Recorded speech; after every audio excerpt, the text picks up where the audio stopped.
Merci beaucoup aux agents payés, il y a payé Balobara, dans Kazarema, on a foot à Bisso. On a foot à Bisso. Est-ce que monter, on a repoussé qu'on foot à Bisso, on a foot à Alvin B. Est-ce que frère Alvin B, à l'entour de l'émission, on a le billet de la formation en tant que journaliste dans Kazarema. Ah, c'est qu'il est fier de moi. Mais Bengana yo na Kazarema, Bengana yo na Kazarema, pourquoi? Je pense que makambo ya koya na TV nga na kana ngote na ebangote, je pense na nga na yaka na luka producteur de la fille Ndumba Ebana to sali samlo bima mosanto Ebana le Nazaré bandi na octobre 2013. Moi je fais que 4 mois na Kazarema et puis frère Blaise à Longolingai. Maintenant là yo ba 2015 eza Tiffany nini sko photo na e bon neti nga la ba na futa matin na ebité na ba na futa bino yo mondolo ba salaire no ba on offre ensemble là. Alvin on a joué Alvin on a foutu tout.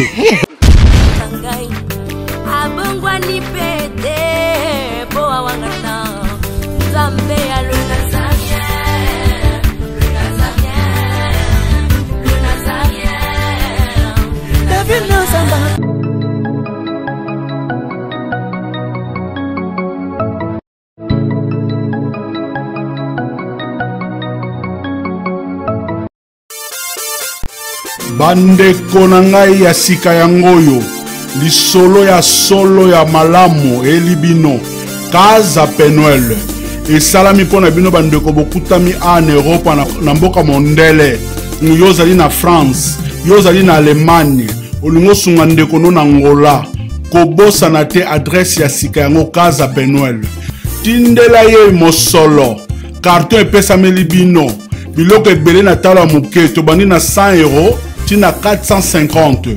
Adresse na biso zali na Bairo Palanca Kaza numéro 119 Yabino Yangoyo agence ya sur kitoko.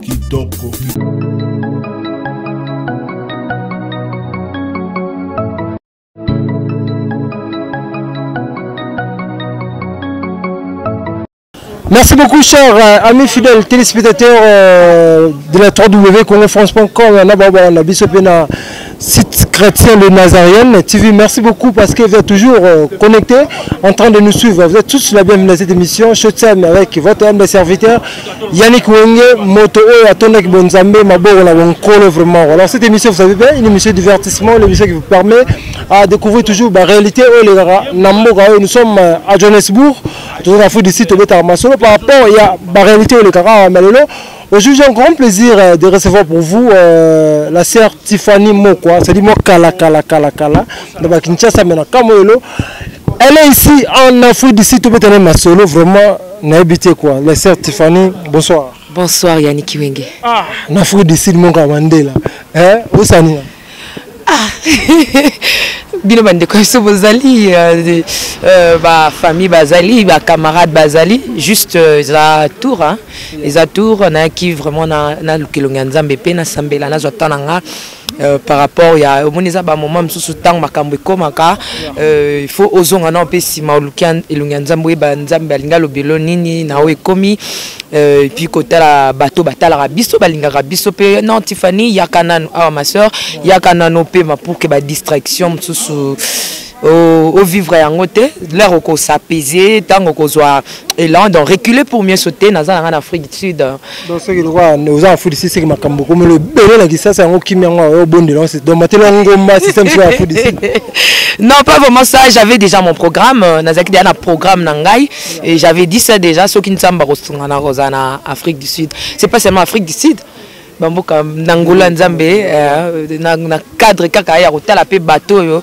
bazala na psina msika na ba caméra baluka ba mona la certifié en live bazala kam keto en live bazala nene donc na cadre na moni ba bino na moni ba apôtre Jésus na moni ba ya sans rival na moni ba te belé le président sans rival porte-parole ya ba combattant ensemble oui na moni ba ndeko na ngani surtout ya presse donc na sepeli Merci beaucoup, mais but César, moi c'est c'est tout. Non, c'est reculé quand cause à moi et long côté la maramdengi salema na bamboka wa payape par rapport à bamisa na tout ça là tout ça et puis cause à moi temps il y a le sambo ça la bien le sambo pasteur sans rival pasteur na bien pasteur na moula qui s'ina pe somboté place aux alliés mais l'habité certes Tiffany Mokwa monde dans la télévision bana on est ngaye bien so ko sikara on la zone ici tout ça parcours là dans le monde d'internet c'est monde de télévision et banande ni pe zalarande. Merci, je pense que ndenge to sa émission ndenge lo bika yo biango parce que ndenge balba masu alanga masu alanga yi na makambo micro donc ye azapembe na nga Yannick Wenge je pense que makambo ya koya na TV nga na kana ngote na ebangote je pense na nga na yakana luka producteur na lukaba produire album na nga étant qu'artiste musicienne tout ça l'air na yakana album na nga na Casarema je pense bien na de 0 à héros et bleu bon voilà voilà album de 0 à héros na yakina na Casarema pour que na luka production parce que c'est nga na lutambola qui un peu trop na luka production mona na té tant na yango kuna na kutaka ba bino bozaki ba cameraman Yannick Wenge bozaki ba cameraman na kutaka ba ndeko belé ba matika songo parce que Casarema ezaki na Congo number 1 ndaku moko donc ta direction na Congo number 1 ezaki le frère Blaise Manzamba qui je salue en tout cas là on a yaki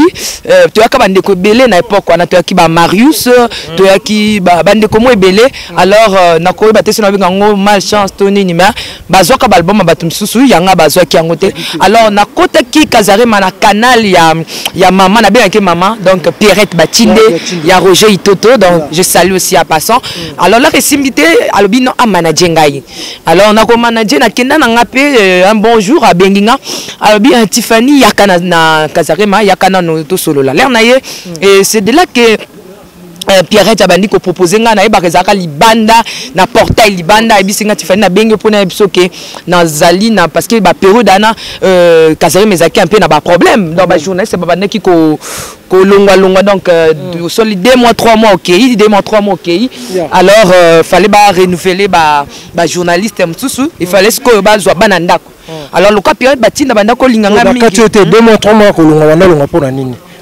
Casarema c'est vrai 2 mois 3 mois qui m'a pour nini. Bon moi je ne savais pas parce que nga na uta kiko ya ba bisinga ba encadrer nga na bana ko ba secret ndako la la te moi ba bisika etanga ka ezati mais sauf que ba ki bazo renouveler ba journaliste et comme na bana ko solo la bien na Pierrette et que Pierrette azaki donc na famille ya ba frère Blaise bana ko sepena makasi donc ba mona ki bazo bana ya ndako pour que ba longa lisusu te et c'est de là que Pierrette a bana qui convaincre nga que a formé nga comme journaliste donc yo yebi na boya ka kutu na bande ko banga zamta soni na kokotel maliboso caméra te libosa batute mais Dieu merci nzamba sala que Pierrette Batinde a formé Kingai Nayo je pense à moi que je me trompe ezaki ngai Nayo na 2013 je pense Pierrette Batinde de pesa courage à la télévision pour na tangila yango après ça on courage comme ça pour na ko banga ko sala émission voilà donc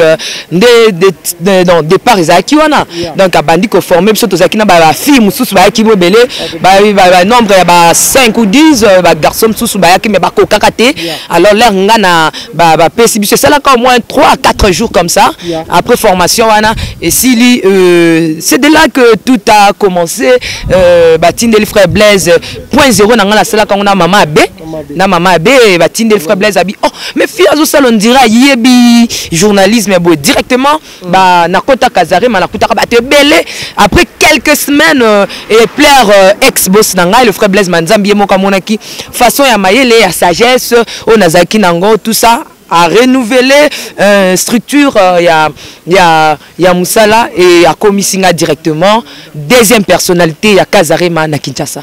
Merci beaucoup sœur Tiffany, merci beaucoup pour le parcours. Mais comment on m'attaque niveau yoyaki moi formation après comme deuxième personnalité mais ko bengana yo na Casarema, bengana yo na Casarema pourquoi? Bon, chaque chose à son temps, hein. Chaque chose à son temps. Je dirais que Casarema, c'était pour moi la formation, je fais ma formation et pleure na muto engagé kingai. On dit comment qu'on réclame le salaire, on a la vérité, on a la télévision, histoire de quoi ça remonte, on a la EBI. Comment il peut, pour la case de ma série, il faut ça un stage il y a 3 mois. Dans ce stage, il y a 3 mois, juste, comme on a pas foutre, comme il y a problème. Avant, après il comment réclamer le salaire, on peut sauter le problème pour battre le banda. Ah frère Yannick, on a terrain mes équipes place dans les cas où ils acquis andako donc makambo les cas ils andako mais à ce que je sache ngai na tikala na nga futa maté na réclamant na pe salaire te mais ils ont encore makambo c'est tout ça mon boss est plairier ah longola ngai ya ibisanga ke longwa. Et c'est là, on a gloire à Dieu, et là, alors peut balongo linga na zexuna idée à ça la prester. Les Nazariens, mais paraît-il Alvin Biapa on a coaché mon commentaire, bali ba mangu ba ko ba poussa mke, bali pa on a coaché mon commentaire pour na kolonga na casa. Ah, c'est mon frère, je le salue en passant. Bon, ngata unayaka kazarema mon bien-aimé, nayaka okuta ye moko comme journaliste, nakutaka journaliste chrétien. Il y a site parce que Kazari Maizalaki d'un côté nango comme site chrétien et puis de l'autre côté Zaki Congo number 1 mutabane ko diriger tout le site wana ya profane na chrétien et Zaki le frère Blaise Manzambi to Zaki bureau moko tant na ye cependant na komaki nani na komaki donc deuxième personnalité après Guy Lubamba donc ngana landa ki Guy Lubamba na kati ya tozo directionné Congo number 1 na Kazari madongam na komeko futabino donc salaire l'air regarde le frère Blaise na confiance à na sangai na reçoit salaire na plein na c'est plein de disons na rebond de la frère Blaise ba tout bazo réclamer ça va fouta biso na journal le banan to ko c'est là ba maman ba beli na bana ba beli le ba vérité wana te tozana wana te donc juste na komaki deuxième personnalité mais kolonga langa na Kazarima, ce n'est pas le frère Alvin. Non, ce n'est pas le frère Alvin. Hein. Merci beaucoup, chers amis fidèles téléspectateurs. Comprenez que c'est toujours l'ambiance de cette émission. Je l'ai dit, le frère Blaise a engagé Kingabino Boyebi. Atia Kingana la deuxième personnalité. En tout cas, Nazara fier Nango. Tu sais, le frère Blaise Manzama Zaki visionnaire. Et puis, tu sais quoi, c'est visionnaire? Parce que moi, c'est là. Non, c'est le parce que visionnaire, à mon avis déjà que cette fille a un esprit à leadership.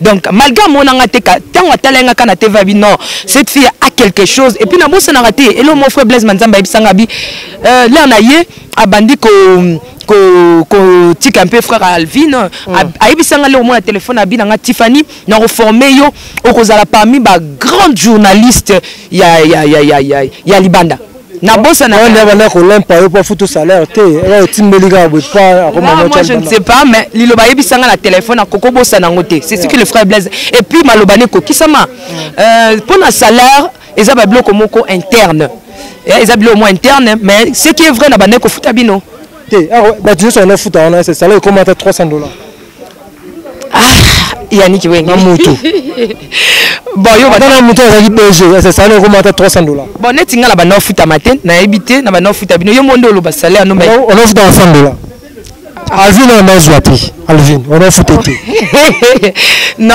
blanc souci ya bande reçoit part hein auto e baté ba ils ont fait na enfant chéri o reçoit na centralité mais bazo tindela na ndenge na ye ah mais Alvin on a ko lela na yo bossa na la télévision Alvin on le c'est moins impayé c'est sa vie yo ne doit encourager zala kaka reçoit ça la beau ani c'est sa vie Merci beaucoup, chers amis fidèles téléspectateurs. Tout le monde sur le Nazarien rapidement. J'ai habité à Rwanda, les Nazariens, et j'ai participé à Kousi Kazarima. Succès en haut, secret Zani. Non, moi, na Koki le Benjamin Zali. Pour Kazarima, na Kinshasa, c'est Koufa déjà.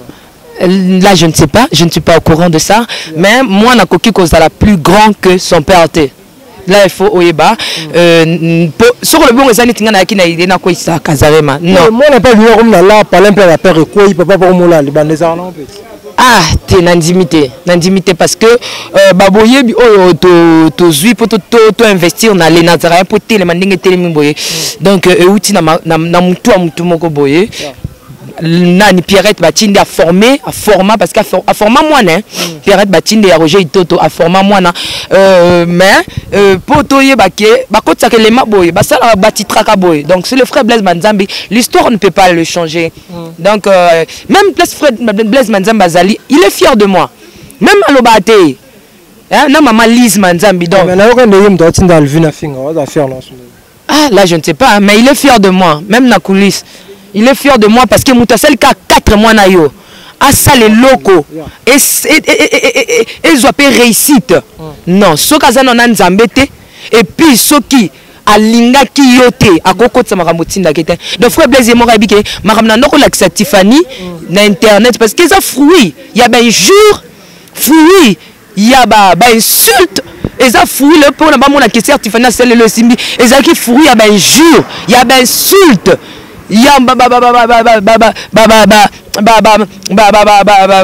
conseil, il y a frère Blaise pour que a formé ngana tellement boy le Nazaré. Il est fier de moi. Azala fier de moi. Ngana makambo anate. Merci beaucoup le Nazaré le Lozo Kende déjà combien d'années 5 ans en octobre hein. Il y a projet Zanini musala Lozo Kende nini na batata la biso siko. Oui, projet Zali, projet Zali Belé, on ne peut pas dire ça ici, parce que entre autres, les Nazaréens font comme à la bantenne partout. Et on peut la même chose, on a raison, tozo bimaka, tozo lukaka. Donc le Nazaréen, vous excusez, pour Amali Moko. Le 10 Centrafrica, il a 10. Dans le côté déjà, toi dans les langues, dans l'hiver déjà, il est banni dans mon Mali. On a commis le col à poisson. Donc c'est un peu ça. Donc projet Zali que les Nazaréens comme on a bantenne partout, afin que Toté à Lilobanzambe, partout, tozo qui n'est même pas combat Zali, tozo les mbaté, tozo tikate, parce que biso t'en a pour ça dépeuplé. Donc c'est sa mission, il y a les Nazaréens, donc à projet Yangwana, et puis les Nazaréens à Kitoko. Moi, je ne sais non, faut pas dire ça. Donc les Nazaréens, moi, double ah, s'il te plaît. Non, double patte.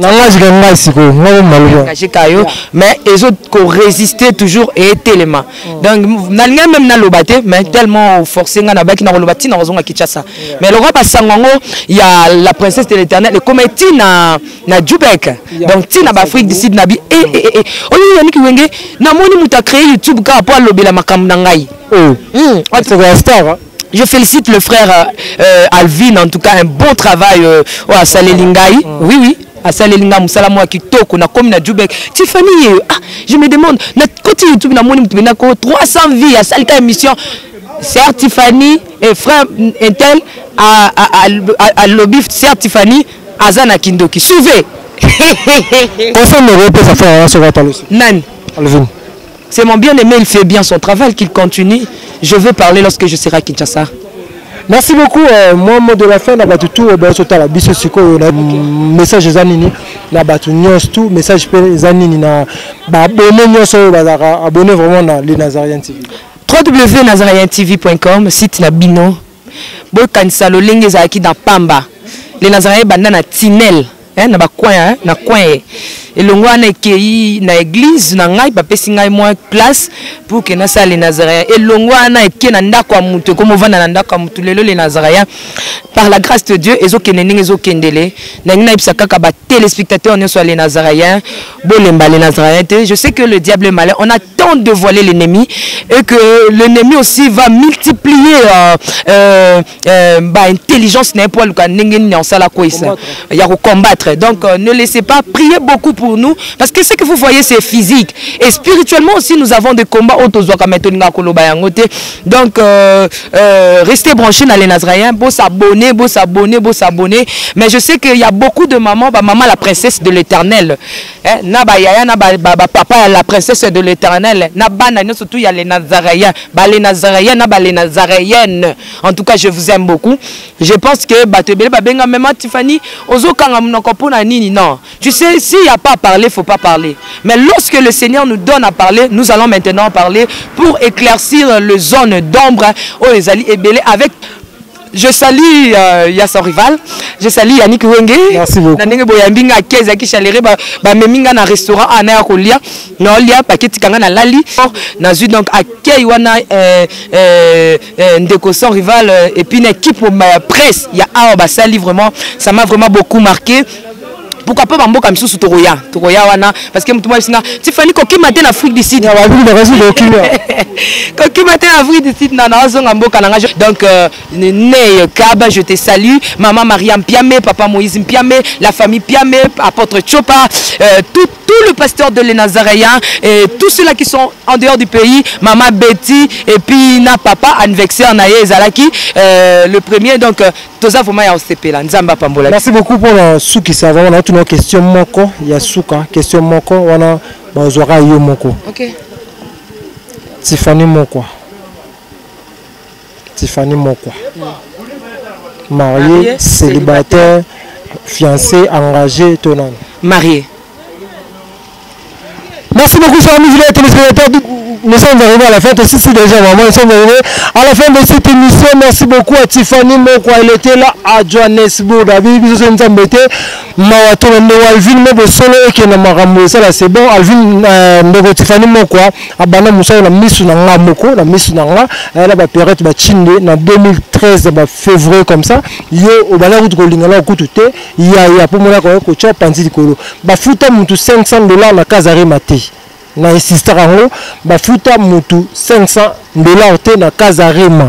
Donc salaire na biso na so ka ba $100 qui tape pose wango faut ko sa kokwa kufi. Moi le retour le boko bukani pose mbongo. En tout cas tout en Bosolo et ça bien dit ici Yannick Wenge na Kasa Jobu. Merci beaucoup à tout le monde qui a suivi cette émission. Merci beaucoup à Père, voilà Père, papa Samuval. Salut. Porte-parole à la combattant Mbogo. Ya Keba qu'on a sur le Kembi au Meki de Sambora. Nous sommes à la fin d'ici à notre vidéo avec l'espoir de vous retrouver au prochain numéro. Ciao.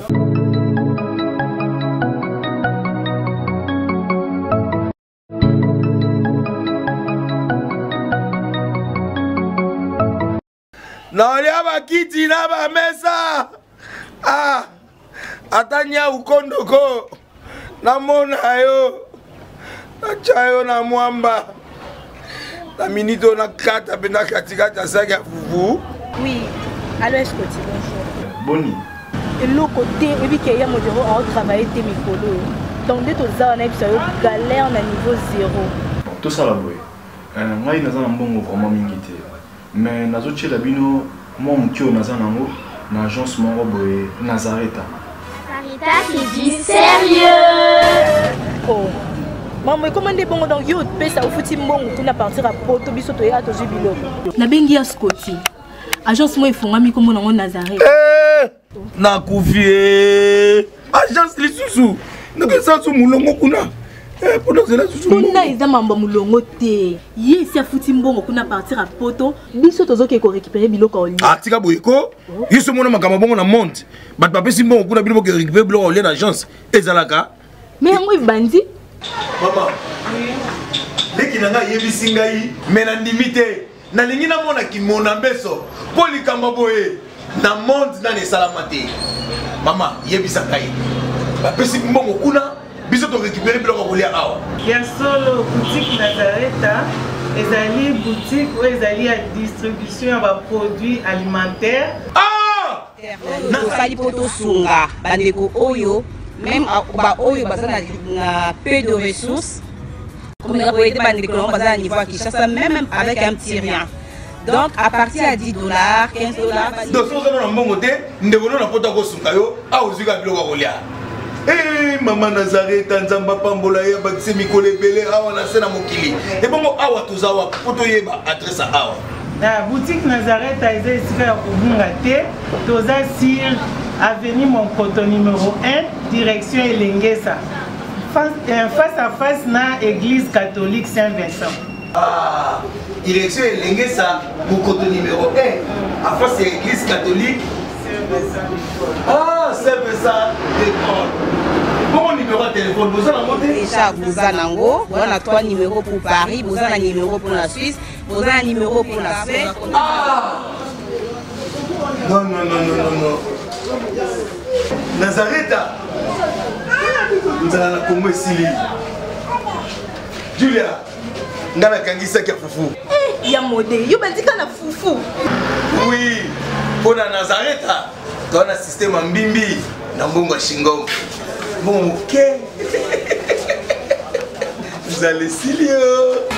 Ça c'est du sérieux.